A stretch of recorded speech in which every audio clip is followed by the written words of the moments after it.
হাজবেন্ডের পছন্দের একটি পিঠা বানিয়ে তাকে সারপ্রাইজ দিলাম। আর মার্কেটে গিয়ে কি শপিং করলাম তাই নিয়ে থাকছে আজকের এই ছোট্ট একটি ব্লগ। তো হ্যালো এভরিওয়ান, আসসালামু আলাইকুম। কেমন আছেন সবাই? আশা করছি সবাই আলহামদুলিল্লাহ ভালো আছেন। Welcome back to my channel Pushpi's lifestyle and cooking. আজকে আবারও আমি পুষ্পি আপনাদের মাঝে হাজির হয়েছি আরও সুন্দর একটি ব্লগ নিয়ে। তো আশা করছি আপনাদের কাছে আমার এই ভিডিওটি ভালো লাগবে। তো চলুন তাহলে আমি আপনাদের সাথে একটি পিঠা রেসিপি শেয়ার করি। তো প্রথমে আমি একটি পাতিলে পানি ফুটিয়ে নিয়ে এরপর এখানে চালের গুঁড়ো দিয়ে কিছুক্ষণ সিদ্ধ করে নিয়েছি। প্রায় 2 মিনিটের মতন ঢাকনা দিয়ে ঢেকে রেখে চালের গুঁড়িটাকে খুব ভালোভাবে সিদ্ধ করে নেওয়ার পর নাকড় দিয়ে খুব ভালোভাবে নেড়ে এটাকে মিশিয়ে নিচ্ছি।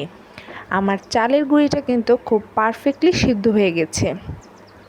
এরপর মূল জিনিসটা সেটা হচ্ছে নারকেল। এখানে আমি নারকেলের একটা পুর বানাবো। তো এখানে প্রায় একটা নারকেল কোরানো আছে। সেই নারকেলের দিয়ে এখানে পরিমাণ মতন মিষ্টিটা দিয়ে আমি খুব ভালোভাবে নেড়ে চেড়ে এই পুরটাকে রেডি করব। এটা কিছুক্ষণ নাড়ার পরই দেখবেন এই চিনিটা গলে পানি বের হয়ে আসছে এবং আস্তে আস্তে এই পুরটার কালারটাই চেঞ্জ হয়ে যাবে। এইভাবে এই পুরটা খেতে কিন্তু বেশ মজা। আমার কাছে কিন্তু এইভাবেও নারকেলের পুর খেতে মজা লাগে। তো আজকে আমি খুবই অল্প দামে 2টা নারকেল কিনেছি। মাত্র জোড়া 100 টাকা ছিল। তাই ভাবলাম যেহেতু আজকে নারকেলটা কিনে নিয়ে এসেছে এবং কোরানো হয়ে গেছে, আজকে হাজব্যান্ডকে সারপ্রাইজ দেওয়ার জন্য তার খুবই পছন্দের একটি পিঠা বানাই। তো এরপর আমি খুব ভালোভাবে আটাটাকে মথে নিয়েছি। মথে নেওয়ার পর খুব সুন্দর করে দেখেন ছোট ছোট করে আমি ডো বানিয়ে নিচ্ছি। এই পিঠাগুলোকে মূলত বাঁশের ছোট চিকন চিকন কঞ্চি দিয়ে কেটে নিলে খুব ছোট ছোট হয় এবং এই পিঠাগুলো যদি ছোট ছোট করে বানানো হয় সেটাই কিন্তু খেতে বেশ মজা লাগে। তো আমার যেহেতু কাছে বাঁশ নেই তাই আমি ছোট ছোট করে ডো বানিয়ে নিয়ে ছোট ছোট রুটি বানিয়ে নিয়ে এই রুটির ভেতরে দিয়ে পুরটাকে ভরে এই সুন্দর করে আমার নিজের পছন্দ অনুযায়ী আমার কাছে যেটা সহজ মনে হয়েছে ওইভাবে আমি এটাকে ভালোভাবে বানিয়ে নিয়েছি। আপনারা চাইলে আপনাদের পছন্দ অনুযায়ী শেপ দিয়ে আপনারা আপনাদের মনের মতন করে বানিয়ে নিতে পারেন। অনেকেই অনেকভাবে এটাকে বানায়। তো আজকে আপনাদের কাছে একটা প্রশ্ন, আমি আজকে আপনাদের সাথে যে পিঠা রেসিপিটা শেয়ার করছি এইটা আপনাদের এলাকায় কোন কোন এলাকায় কী নামে আপনারা এই পিঠাটাকে চেনেন অবশ্যই আমাকে কমেন্ট করে জানাবেন। আমরা কিন্তু মূলত এই পিঠাটাকে ভাজাকলি নামেই চিনে থাকি। আর এই পিঠাটা খেতে যে কী পরিমাণ মজা হয় সেটা যদি একবার বাসায় বানিয়ে না খান তাহলে কিন্তু বুঝতে পারবেন না। আমি যেইভাবে আজকে পিঠা রেসিপিটা আপনাদের কাছে শেয়ার করেছি, আমি আশা করব যদি আপনারা আমার এই ভিডিওটা দেখে নতুন কোনো রাঁধুনি এই ভিডিওটা দেখে এই পিঠাটা বানানো ট্রাই করেন, অবশ্যই আপনি সাকসেসফুল হবেন। কারণ আমি নিজেও এই পিঠাটা আজকেই প্রথম একা একা নিজের মতন করে বানিয়েছি। আর এই পিঠাটা খেয়ে আমার হাজব্যান্ড এত সুন্দর রিভিউ দিয়েছে কি বলবো। যখন কোনো নতুন আইটেম রান্না করেন আর সেই রান্না করার পর হাজব্যান্ড যখন খেয়ে সেটার প্রশংসা করবে তখন কিন্তু দেখবেন আপনাদের আরও নতুন নতুন রেসিপি ট্রাই করার জন্য মনটা কিন্তু আরও চাবে যে আমি কখন হাজব্যান্ডকে কোন খাবারটা বানিয়ে খাওয়ালে হাজব্যান্ড আবার সেটারই প্রশংসা করবে। তো আমিও সেই পদ্ধতিটাই অবলম্বন করেছি।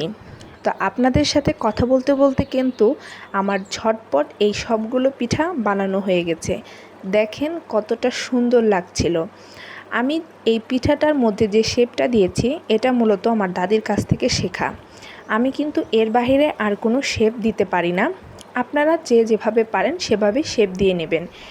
এরপর আমি খুব ভালোভাবে এই পিঠাটাকে তেলে উল্টে পাল্টে লাল লাল করে ভেজে নেব। আর ভাজা হয়ে গেলেই আমার এই পিঠাটা রেডি। তো এর জন্যই মূলত এটাকে আমরা ভাজাকুলি বলে। আর এই পিঠাটা যখন আমরা ভাপ দিয়ে দুধে ভেজাবো তখন এটা হয়ে যাবে দুধকুলি পিঠা। তো এক এক জায়গায় এক এক রকমভাবে এটার নাম দেওয়া হয়, অনেকে অন্য নামেও চিনে। অবশ্যই কিন্তু আপনারা আমাকে কমেন্ট করে জানাবেন। তো আপনাদের সাথে কথা বলতে বলতে কিন্তু আমার পিঠা বানানো একদম কমপ্লিট। তো আশা করছি আপনাদের কাছে আমার এই পিঠা রেসিপিটা অবশ্যই ভালো লেগেছে। তো যেহেতু এখন আপনারা আমার পিঠার বানানোর রেসিপিটা দেখে ফেলেছেন, তো চলুন তাহলে আমি গত শুক্রবার আমার হাজব্যান্ডকে নিয়ে নিউ মার্কেট গেছিলাম।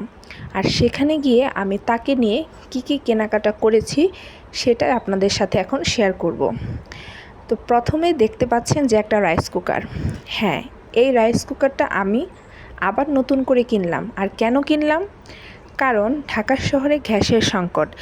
গত 4 দিন যাবৎ ঢাকায় গ্যাস পাওয়া যাচ্ছে না। সিএনজি চালকরা অধীর লাইন ধরে ধরে দাঁড়িয়ে রয়েছে গ্যাস নেওয়ার জন্য। সিএনজিতে প্রচুর পরিমাণে ভিড় লেগে গেছে, তারা গ্যাস পাচ্ছে না। এবং কি সিএনজির ভাড়া এত পরিমাণে বেড়ে গিয়েছে যে এখন সিএনজিতে চলাটাও মুশকিল। তো ঠিক তাই বাসাতেও এখন গ্যাসের সমস্যা। যেহেতু গ্যাসের প্রবলেম, তো বাচ্চাকে নিয়ে অবশ্যই ঠান্ডা কোনো খাবার খাওয়া যায় না। আর শুধু বাচ্চা না, নিজেরাই বা কিভাবে রান্না করে খাবো, কি খাবো গ্যাস না থাকলে। তো মূলত এই কারণেই আমার নতুন আরেকটা রাইস কুকার কিনা। যেহেতু আমরা 2 জন মানুষ, তাই আমি 1.8 লিটারের একটা রাইস কুকার কিনেছি, যেটা কিনা আমার কাছে ভীষণ ভালো লেগেছে। এত কিউট আর এত ছোট, এত ভালো লেগেছে আমার কাছে, কি আর বলবো। কিয়ামের রাইস কুকার কিন্তু আমার কাছে বেশ ভালো লাগে। মূলত আগে থেকে আমি এই ধরনের রাইস কুকার ব্যবহার করেছি, যদিও সেটা বিয়ের পরে নিজের বাসায় না, বিয়ের আগে আমার বাবার বাড়িতে বড় রাইস কুকার আছে, আমি সেটা ব্যবহার করেছি। আমার কাছে রাইস কুকার ব্যবহার করাটা একটু সেফ মনে হয়। দেখেন রাইস কুকারটা দেখতে কিন্তু আসলেই খুবই কিউট, তাই না বলেন? সবগুলো জিনিসই খুব ছোট ছোট। তো এই তো উপরে কিন্তু স্টিম করার জন্য একটা ঝুড়িও আছে। তো এরপর আসুন, আমি সস্তায় কিছু জিনিস কিনেছি। এই যে কাচের জিনিস, এই সিরামিকের জিনিসগুলা যখনই আমি দেখি আমার মনে হয় তখনই কিনে নিয়ে আসি। এই যে আমার হাতে যে বোলটা দেখতে পাচ্ছেন, এই বোলটার প্রাইস কিন্তু মাত্র 200 টাকা। এই বোলটা কিন্তু আমার অনেক পছন্দ হয়েছে। আর এই যে এখন যে বোলটা দেখছেন, এটা কিন্তু মাত্র 100 টাকা। তো এইরকম আরেকটা বাটি আমার আছে। আমি ভেবেছি এই রকম কিছু জিনিস দিয়ে আমি একটা ডিনার সেট বানাবো। আর এই যে এখন দেখতে পাচ্ছেন কাপ পিরিচ, এই কাপ পিরিচটার দামটাও কিন্তু মাত্র 100 টাকা। আপনাদের কাছে কি এটা বিশ্বাস হয়? যদি বিশ্বাস না হয় তারপরেও আপনাদেরকে বিশ্বাস করতে হবে, কারণ এই কাপ পিরিচগুলোর দাম মাত্র 100 টাকায় নিয়েছে। দেখেন কতটা সুন্দর লাগছে না বলেন? আমি ভেবেছি এই রকম বিভিন্ন কালারের কিছু আইটেম দিয়ে আমি একটা ডিনার সেট বানাবো। এরপর আমি সেই নিউ মার্কেট থেকে নিয়ে এসেছিলাম কোকো পাউডার আর কিছু ছোট কেকের মোল্ড।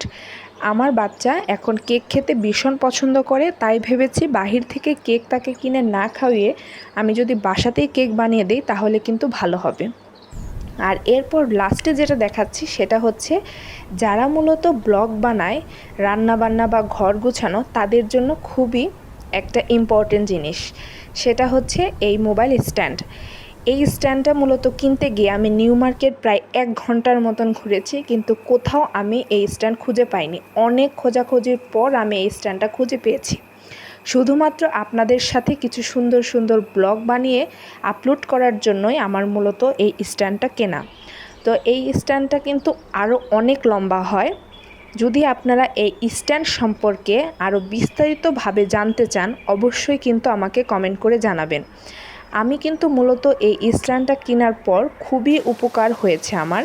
আমি যাতে খুব আরাম করে ভিডিও বানাতে পারি, যেহেতু আমার বাচ্চা আসছে, ওকে নিয়ে হাতে মোবাইল ধরে ভিডিও বানানোটা আমার জন্য খুবই ডিফিকাল্ট ছিল।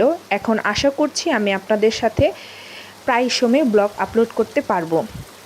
তো আপনাদের সাথে কথা বলতে বলতে কিন্তু আমার ভিডিওটা একদম লাস্টে চলে এসেছি। আশা করছি আপনাদের কাছে আমার এই ভিডিওটা ভালো লেগেছে।